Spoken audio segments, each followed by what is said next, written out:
Today on episode number 511 of the Teaching in Higher Ed podcast, using alternative grading practices to foster growth with David Clark. Produced by Innovate Learning, maximizing human potential. Welcome to this episode of Teaching in Higher Ed. I'm Bonnie Stahoviak, and this is the space where we explore the art and science of being more effective at facilitating learning. We also share ways to improve our productivity approaches so we can have more peace in our lives and be even more present for our students.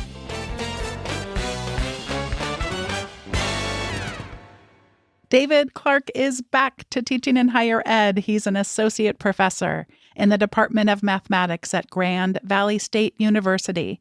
David earned his PhD in 2012 at Michigan Technological University. He shares research, advice, and stories about alternative grading through his blog and book, both named Grading for Growth, along with his co-author, Robert Talbert. Beyond assessment, David studies discrete mathematics, especially via undergraduate research projects. He serves on the senior staff for Math Path, a month-long residential enrichment program for middle school students. He is also an avid backpacker and board gamer. David Clark, welcome back to Teaching in Higher Ed. Thank you for having me again. When Robert Talbert was on the show recently, he helped us with 4 pillars that you and your co-author Robert used in Grading for Growth and really keeps you grounded and rooted. And I'm going to ask you some follow-up questions that we didn't have time to delve into as much with him, starting with the first one, clearly defined standards. How do you, David, over time iterate on these standards? Because it's not like they're clear and then we are done and our work here is finished and we can finish the laundry or something like that. Absolutely. Yeah. That's an important thing to remember in general is that us as faculty, we're engaging in our own feedback loops, right? We're iterating through teaching and learning and understanding what our students need. And so, I'm constantly reevaluating what my clearly defined standards are. And I think the most important thing I can say for that is as you're teaching a class and using alternative grading for the first time or for the nth time, however big n is, take notes, right, about did that work? Did these standards make sense? Did something feel out of order? Was something too broad or too narrow? Anything that you notice in the moment and you think, oh, I'll remember that, then take a note about that and just adjust those standards. And that can lead to little changes or big changes. But that, as part of the reflective practice, can also lead to even bigger things. So when I'm looking at from year to year, or from semester to semester, like what standards am I using and am I happy with this list in a certain class? I'm often thinking about things like, okay, does this represent what I really care about?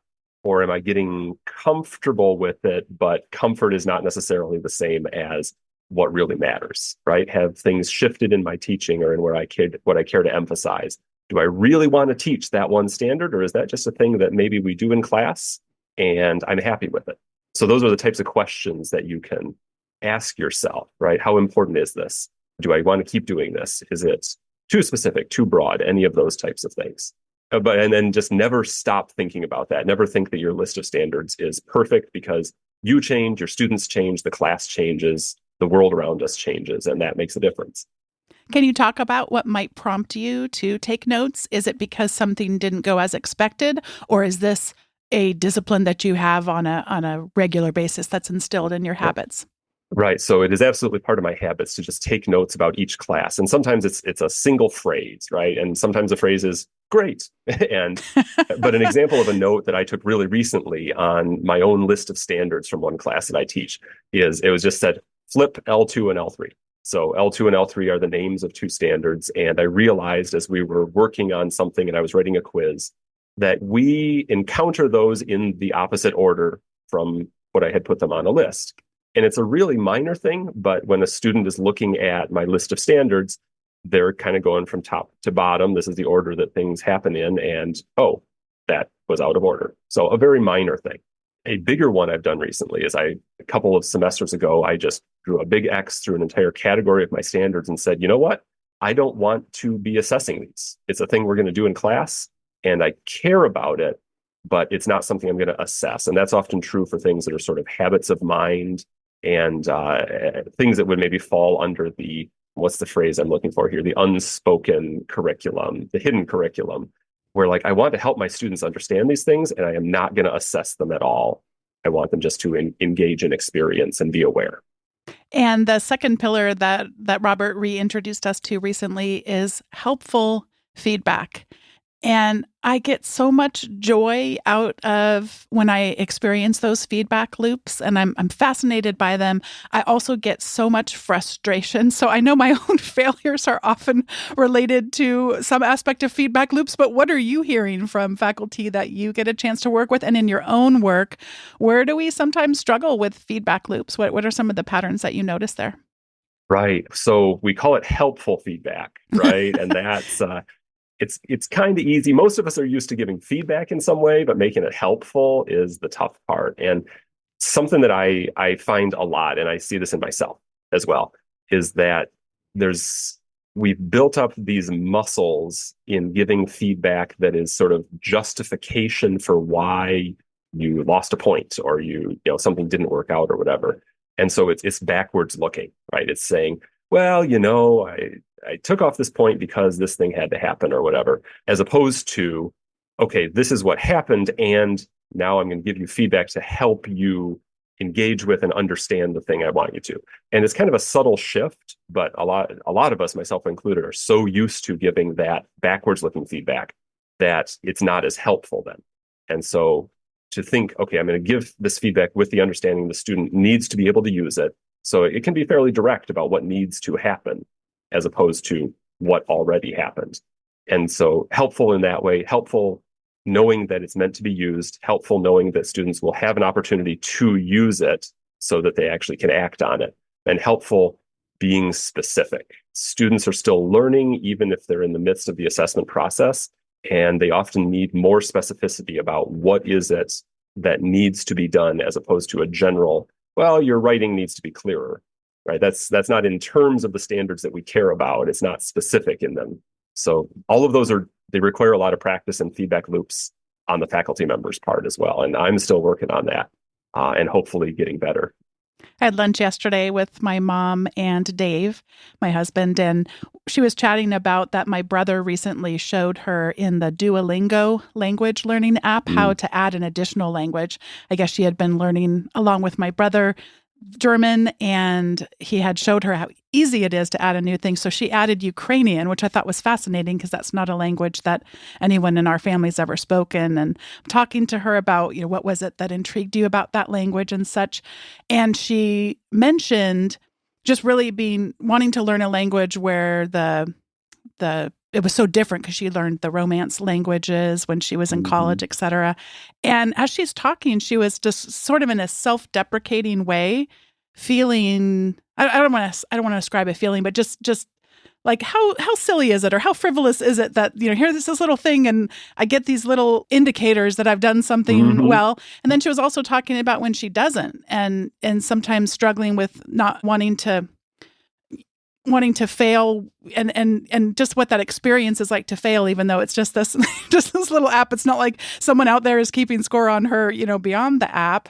But it got me thinking so much because I have been asking for about 2.5, 3 years now. I'll sort of do a supplemental 75% of the way through a class feedback from the students. To what extent did you feel like I cared about you as a student? And what was something specific that I did that caused that perception? And a lot of times what they'll tell me, early on in COVID, it was flexibility on deadlines.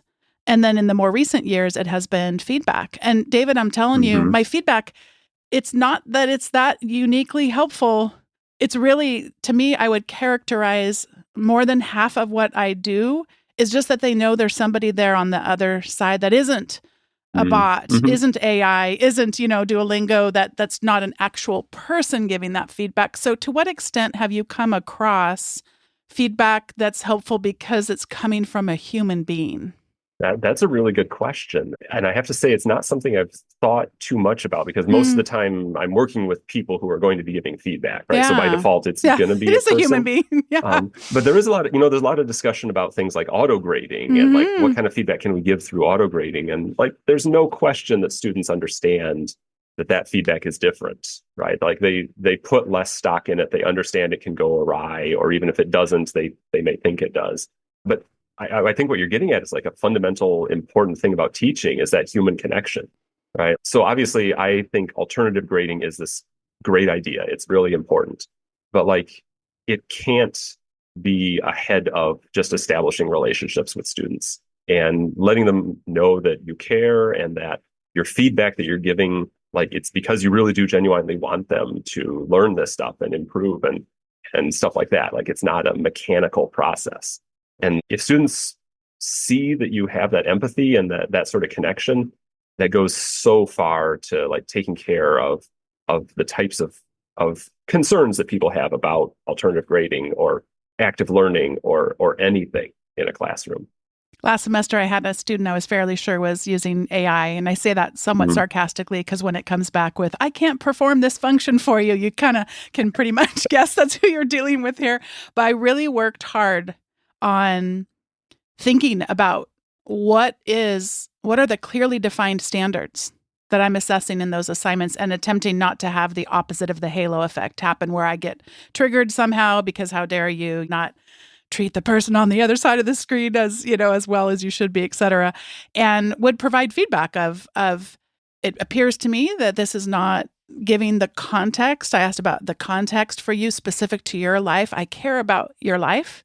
And that's what I'm looking for here, is to hear about your specific life and would attempt to, in advance, have decided how much would it matter if I didn't get the context that I asked for, et cetera, versus trying to be really judgmental. There's lots of game show-like quizzes that we can take these days that will help us see how bad we are as professors at large at really assessing whether or not something was written by AI. By the way, we are not particularly good at it for those of you listening. I have failed a few of those recently, in fact. Yes. Yeah. Yes. So I think one thing that your work and Robert's work has helped me with so much is through that feedback, I got to have the experience at the end of using not only alternative grading approaches, but also an alternative assignment where they were in a team project. And then in this particular case, it wasn't a written response. They were recording a presentation to culminate their group project. And it was so fun to go, I actually think the feedback loops that I had there, I think I managed to keep my bias somewhat at bay, and I got to see what happens when it works right. So I'd love to have you share, David, if you can think of a story where you just go, it didn't feel like it was working at the time, but you got to have that happy ending, even if it was just for a moment. Maybe another example of feedback loops that work well. What do they look like when they're designed well? Okay, so this is where my brain went right away. It's maybe it's an answer to your question, but I think it's an important thing. I don't remember how long ago I had this idea in a certain class I teach where students put together a portfolio at the end that I was going to ask them a couple of like really short questions. Just tell me a little bit about these things with your view looking back across the whole semester. And one of them was fill in the blank. I really appreciated blank because blank. And I think I was specific, like it needed to be a person's name in the class, like a student's name in the class. I really appreciated this person because, and I keep using this because I'm just amazed at the things that I learn about my class that I never knew. Like even with all the feedback, all the time that I talk with students and try to really understand what's going on, there's just all these things going on behind the scenes, right? When students are meeting with each other and talking or whatever.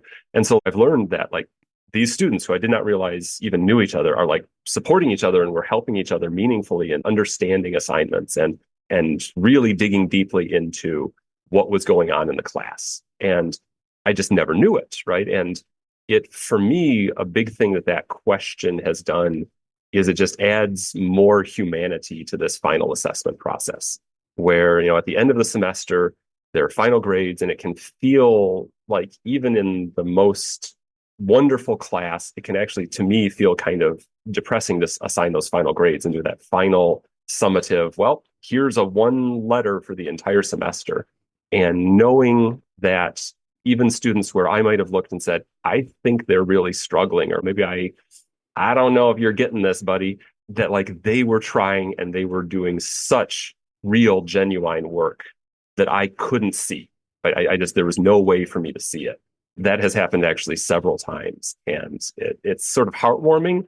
And it also makes me realize just how arbitrary so much of like the final grade process is. So, which is a whole nother topic, right?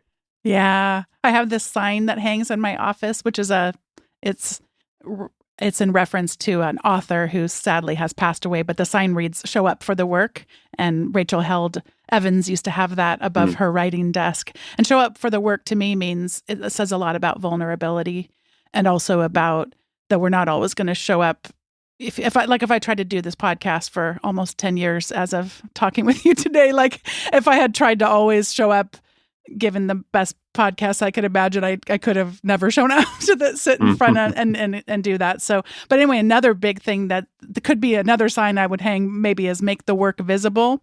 And I kind of got happy recently because I'd start hearing more people say it besides me. And I'm like, yay, it's actually catching on, when you have that thing. But your story is so emblematic of what happens when instead of us trying to just fall into the temptation of telling, showing, that it's coming from us, and how much pressure we can put on ourselves.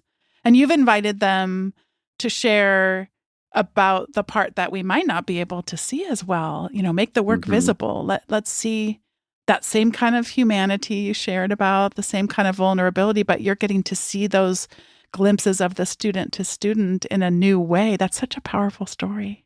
And there's some other ways to get glimpses of that too. Because thinking about it, I've started trying to figure that out more, because I'm like, this matters. It tells me things about the students and what they know and what's working and what isn't. And part of that actually is something I always recommend for reassessments without penalty, which is that a reassessment always needs some reflective part, some metacognition, because that's part of the feedback loop, right? It's stopping to think about what you're doing and then using that to improve what you've done, not just trying again blindly. But when you ask students for reflection, like it can go a number of ways. And sometimes you sort of get this mechanical, this is what I changed and this is how it went. And if you're successful, and sometimes I am, in convincing them to like, really, no, I really want to know, like, what was your process, or what were you thinking about as you were doing this? And they're honest about it. I really get an insight into a student's thought process and just like what their world is. Why are they working this way, and what do they care about, and what matters? And all those little glimpses add up, and there are real people, right? We're real people. Humans are students are real people. Yeah. So you just brought up another of your 4 pillars, the reassessment without penalty.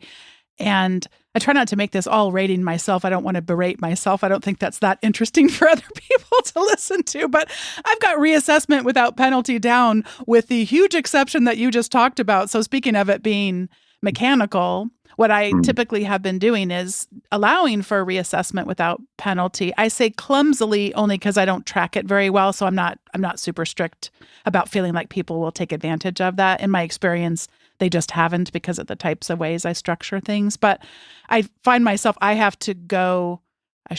choose to go. I inadvertently set myself up to need to go back and see what changed. Did they make that correction to have it meet the standards that as outlined? And that just seems so silly, because that's both a waste of time, but I'm also missing this huge opportunity that you just described to learn about what that process was. So not only could I hear from them, what changes did they make, which I imagine is probably an important piece that I am missing, but then also this reflection that you're talking about. And I'm glad that you're sharing, because I definitely could have made it feel mechanical. So tell us more about how we can not have it feel mechanical. So in terms of what I just described for you, I think I've got the part reassessment without penalty, but what else do I need to know about making it that much more effective for the learning process? Yeah. So the reflective part is really critical, but there's so many ways you can do it. And I guess I'll say I don't recommend asking the question of what did you change? Because Often you'll get a bullet point Mm, list of here's all the changes I made. Like, okay, actually, I didn't want to know that. yeah. Yeah. It matters what changed. So I've sometimes asked a question like, what is the one major change you made? Like, stop and actually think about in the big picture, you did a bunch of things. What was the main thing? And another question that I like asking is, what is something important that you learned from this? And Mm, the thing that's amazing to me is how often a student, they're not telling me, because I'm a mathematician, they're not saying, here's a mathematical thing that I learned from this process. They're saying, I learned that I need to reread my work. I learned that I need to read this thing out loud. Learned that I need to be careful about reading an instruction or whatever. And I'm sort of learning about them and what they're thinking about themselves. And that's valuable too. Um, but the reflection or doing something that isn't assessed but is somehow helping the students use the feedback along the way. So sometimes in intro level classes, I've had students have access to like online homework, because we were talking about auto grading and automatic feedback. And that kind of makes me a little uncomfortable. Like, yes, practice matters, but how do I count this? And I came to the realization that, oh, actually, that sort of auto graded homework is perfect as an intermediate step between two different things that I want to assess carefully. They try it, they don't succeed in whatever way. I give them feedback, and then I say, okay, before you can try again, I need you to go try some of this online homework as just practice, right? Just try the thing and try to use the feedback I had. And then when you need to reassess, then that'll give you a better sense of where you need to be focusing. And so it unlocks the door to reassessment by just giving them that little extra time to think and process and try and see if it worked before they do the one that counts, right? And those are all like different processes I've used, right? The written reassessment or the written reflection process or the online homework process or the like, come talk with me and just convince me that there's something that needs to be changed here process. And all of them can take time, which is a big thing. And so you can get buried under this avalanche of reassessments. I don't know if you've run into that yet, where like a bunch of them all come at the same time and suddenly you've got a whole bunch of extra work. So also thinking carefully just about the timing of that. Like students need time to think about what they're doing when they're going to reassess and reflect on it. But you need time to be able to grade the reassessment, to understand it and think about it. And so having that gap of time where we can't just try again right away, but got to think about it. It saves you time. It saves the students' effort. It's useful all around. boy, your example to me is compelling because I'm going all the way back to my mother learning new languages with Duolingo. That tool there, I tend to sometimes bristle at their use, but it's because it's so often used of like, oh, look, we have to work less, or, like that it feels like it's cheating a student out of an experience with a relationship with someone who cares about them and about their academic success and thriving. But yet, if I were taking your math class and I was struggling, and by the way, David, I probably would be struggling because this is an area I have struggled with so many of the stereotypes of people growing up and all that, and bought into some of that and had to work on my growth mindset in this area. But if it came to me as in the way you just described it, I wouldn't perceive it as you're trying to distance yourself from me as an educator, but I would still see, oh, here's a helpful thing I could do because I need a little bit more practice. And assuming that we have selected tools that are effective at doing that and really spend the time there to find the right tool that will help people fail, try again, and all of that. Like she talked about so much at that lunch yesterday. I would mention that. Mm-hmm. And that type of assessment, I mean, it actually is something that I think that things like Duolingo do very well, is it's targeted reassessment, right? It's not everybody in this class, all of you go do the same online homework assignment all at once. It's, oh, you've demonstrated that you need to practice this and you know it and I know it. So, okay, go do it. And then let's check out where you're at. Like, it's not the end of the story yet either. Yeah. All right. So the one that we didn't talk about, the pillar we haven't talked about yet, is the one that talks about that the marks indicate progress. What are some of the common mistakes that we might make with this particular pillar? So what marks make sense for you is such a personal thing. Like, I've gone through many different variations on this. Nowadays, I'm mainly using something that goes successful, revisable, needs new attempt, or needs new whatever we're doing. So partly finding just what makes sense for you in terms of the verbs you're using or the description you're using. But actually where I see sort of the biggest trouble that people run into is when you're assigning a mark to indicate progress, like there's sort of a top level. There's a you've met the requirements level. And this also connects to your clearly defined standards. What are those requirements? And have you met them?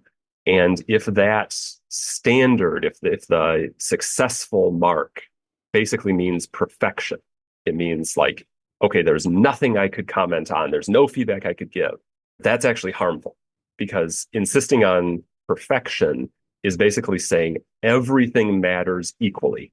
Like if there is any kind of error, any kind of issue, too bad, you're out, right? You have not succeeded. And students understand just as well as faculty do that not all errors are equal, right? And so it's useful to have or to remember that if you're saying successful, it doesn't mean perfect. It doesn't mean flawless. It doesn't mean there's nothing more you could do. A way I like to think about it is this tells me that you understand at a level where when you inevitably need to think about it again in the future, you'll be able to pick it up again, because people aren't going to remember everything that they've learned in our classes for all time. Like none of us understand things in that way. But do you understand it well enough that you're going to be able to be okay with it in the future when you need to with some review? Cool, that works. Or, there's no significant issues that I see.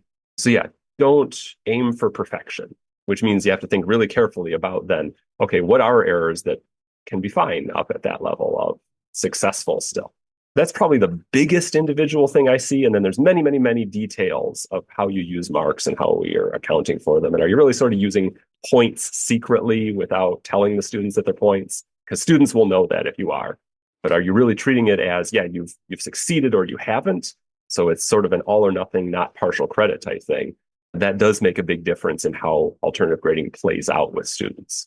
I'm laughing so hard because people can't see us because it's not a video podcast. But I talk with my hands all the time. Yeah. You said, are you secretly using points? And I was like, yeah, David, actually I am. I would like to ask you before we get to the recommendation segment about this, because I can't be the only person who has made some progress on alternative grading and yet has some identifiable things I know could be better. So one is that I have avoided learning about our learning management system that we use to use something besides points. I believe that I'm 98% sure that it can, but I haven't spent the time to really dig in and change that. My gosh, it took me so long just to even figure out the right way to set up a grade book there's all this customization that needs to happen, et cetera, et cetera. So I feel like I'm making excuses. Please forgive me, podcast listeners, that I haven't been, excelling in this area like I want to. But how I've translated it to is my successful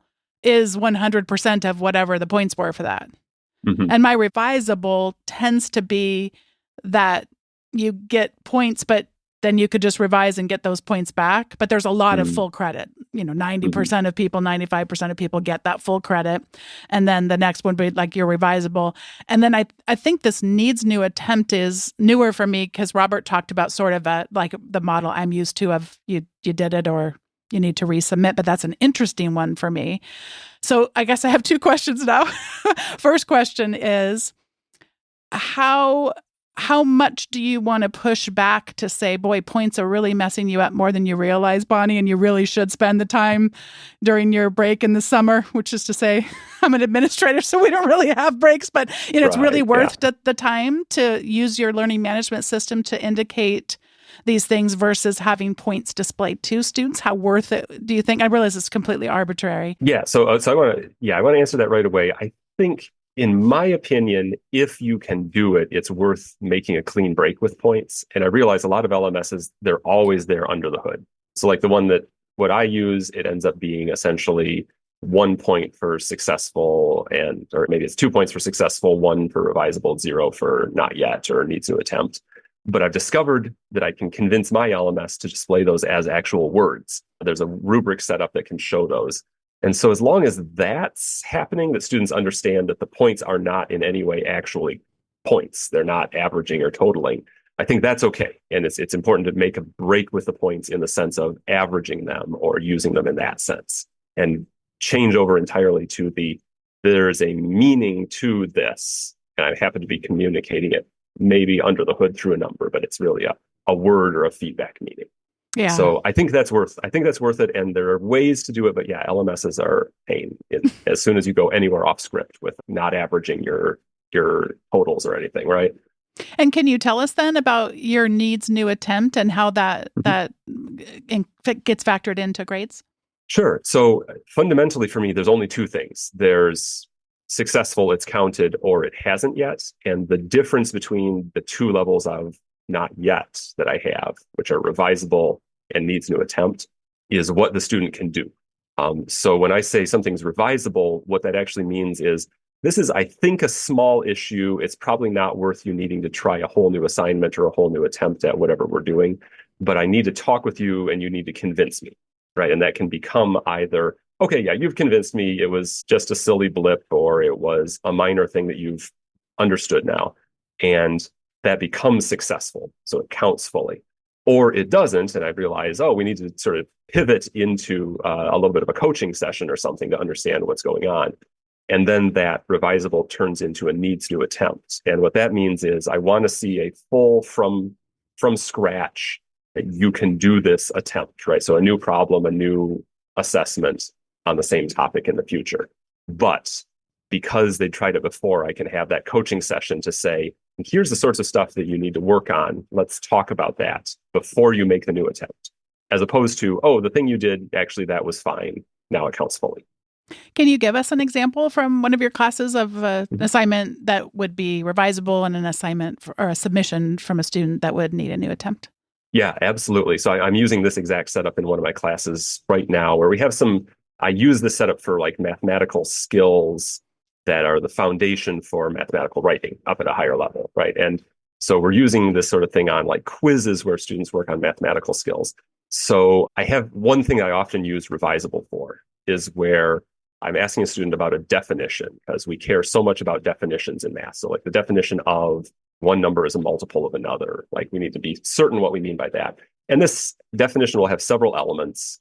Sort of there's here's an equation that needs to happen. And then there's a couple other details or phrases that we need to acknowledge along the way. And maybe a student left one of those things out. So everything else is great, but they just didn't say one thing. And I know from experience that thing they didn't say is something that students tend to go, yeah, of course, right? We all know that, and then that thing has to be an integer. That has to be a certain kind of number or whatever. So I might say, this is revisable.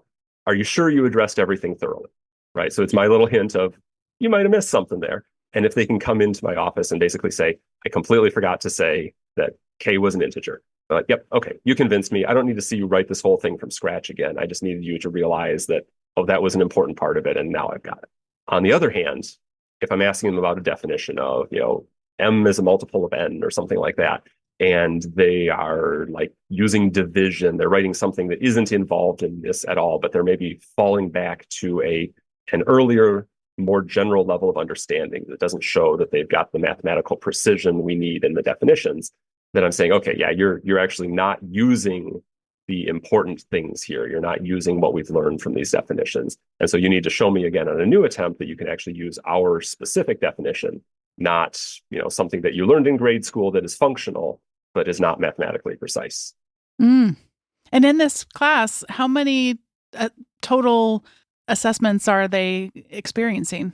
So I do weekly quizzes, and each week there's usually two different, I call them learning targets, standards. And that's maybe a couple of questions on one side of a piece of paper.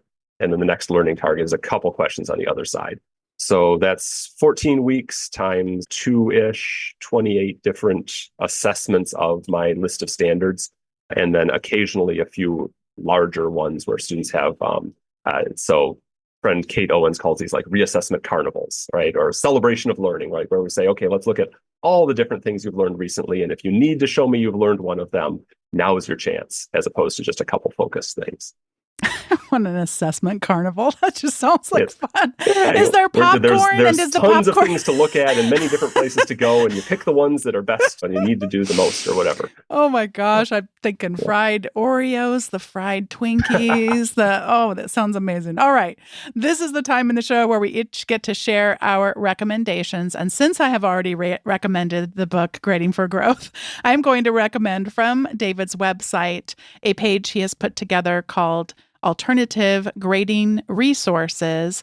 And specifically, although the whole page is wonderful, but specifically at the bottom, there were 3 scholarship of teaching and learning oriented articles that I think would be particularly helpful for people. What I appreciate about what David has put together is it's not an overwhelming list of resources to do some follow-up and additional learning on. And David, I normally don't tell the guest what I'm going to recommend, but in this case I did. And David, I'm wondering if you would maybe want to share a little bit, since you know these studies more than me. I can even share my screen for David if he wants me to. Since I Sure, yeah, to remind me of which things I'm looking directly at in front of me. Yes. Do you want to just share briefly what the listeners could learn more about if they come visit these studies? Absolutely. So the first of these, I used to call it Butler and Nissan for the authors, is this classic study about what happens when students get feedback on some sort of work they did versus what happens when they get a grade. And what happens when they get both? And it turns out that as soon as there's a grade assigned, they tend to lose the intrinsic motivation they might have to learn these things and focus entirely on that extrinsic grade aspect. So this is classic. It's been replicated all over the place. It says a lot about the effect that grades have on our brains and our motivation. Another one, so Anderman and Konka, the relation between academic motivation and cheating, is this fantastic study that just summarizes years of work from motivation theory on why is it that students cheat, right? What is the motivation for cheating? And research grounded advice about how to not set up a system where students are encouraged or are willing to cheat. And the advice is essentially follow the 4 pillars, right? Allow students reassessments, show that there's clear standards you're following, give helpful feedback, and use a course rubric, they say. So we would say marks that indicate progress. And this helps show students that you're in a situation where you care about their learning as opposed to care about their performance. And that discourages cheating. And then the last one was one really interesting thing. Students tell us all the time that they feel less stress in alternatively graded systems. And a friend of mine, Drew Lewis, did a study on this. And you can use validated survey instruments to decide how much test anxiety students are feeling. And what he discovered was that yes, students do in fact feel less test anxiety over the course of the semester in an alternatively graded class, and they feel more in their other classes. So we can actually see that happen. And there's a very common gender gap that shows up in students in their expression of test anxiety, which also disappeared in the class that he was surveying. So there's all sorts of interesting things happening with stress and anxiety. Oh, thank you so much, David. I appreciate today's conversation, the last time we got to talk, all the times we talked while I was reading your book, but you didn't know we were talking because it was a one-way conversation. Although in my mind, sometimes we talked, but that was just in my imagination. And now we get to hear from you, whatever you would like to recommend today to close us out. All right. So I'll start by recommending that your readers read those articles. Yes, yay. Yeah. Okay, I'm going to give a totally different kind of recommendation. Last time I was on your podcast, I recommended a game which was about cats hanging out on quilts, and it was fuzzy and it was cozy and it was so cute. Okay, so I'm going to recommend a completely different game this time, which is called Watergate, the board game. So Watergate, Nixon, the press, all of that. This is a 2-player only game. I've been playing against my wife a whole lot recently. It is cutthroat. It is, I know that you know that I know that I could do, that kind of thinking. Oh my goodness. It is, right, it is Nixon trying to survive versus the press trying to tie him to the things that happened. It is a fascinating game. It makes me sweat. Like, can I get away with this or not? That is so funny. If that sounds good to you, you should get this game. I feel like you are in cahoots with the board game industry because we bought our daughter, last time you were on, you did recommend that game. We bought our daughter that game. And then now I am a big history / political geek. And so, I mean, you literally are describing a game I want to just pause the conversation and go purchase immediately. This sounds amazing. And I kind of like that it's 2 players only, because sometimes when Dave and I, we do enjoy playing games with the kids, but it is also fun to just sometimes have a game that's just the 2 of us. It sounds amazing. All right. So you have something else maybe for us today? I have one other thing. And Good. this is just a book I read recently. So now we're totally off the alternative grading category. But and the game category, sadly. Okay. So the recommendation is a sort of sci-fi-ish classic called The Doomsday Book by Connie Willis. I only learned about this recently. I enjoy a lot of sci-fi. I read a lot. Somehow it was totally off my radar. And I learned about it and started reading it. And number one, I thought it was written 2 years ago. It was written in like 1990, but it just was so relevant, the things it was describing. And it is slow-paced. It is a lot of character building and a lot of relationship building. And there were points when I read it where I thought, is this going somewhere? Like, what's happening here? It pays off. It absolutely pays off. So if that sounds good, it's worth the read. It is 5 stars for me. Oh, that's a big endorsement for you. I don't give 5 stars to many books. That's awesome. Well, David, thank you so much for coming back on the show, for helping us continue to learn. Thank you for your book, for your newsletter, and all the ways that you help speak into so many people from around the world and into really ultimately serving our students better. It's always such a joy to talk to you. Every time we talk, I'm always thinking for weeks afterward, months afterward, what we chatted about. So thank you again for today. Well, likewise, you make me think about what I'm saying. So thank you for having me, and it's always good to talk with you. Thanks once again to David Clark for returning to teaching in higher ed. Today's episode was produced by me, Bonnie Stahoviak. It was edited by the ever-talented Andrew Kroger. Podcast production support was provided by the amazing Sierra Priest. Thanks to each one of you for listening, and if you've been listening for a while and have yet to rate the show on your preferred podcast listening tool of choice, I'd love to have you do that so that other people can more easily discover the show. Thanks for listening, and I'll see you next time on Teaching in Higher Ed.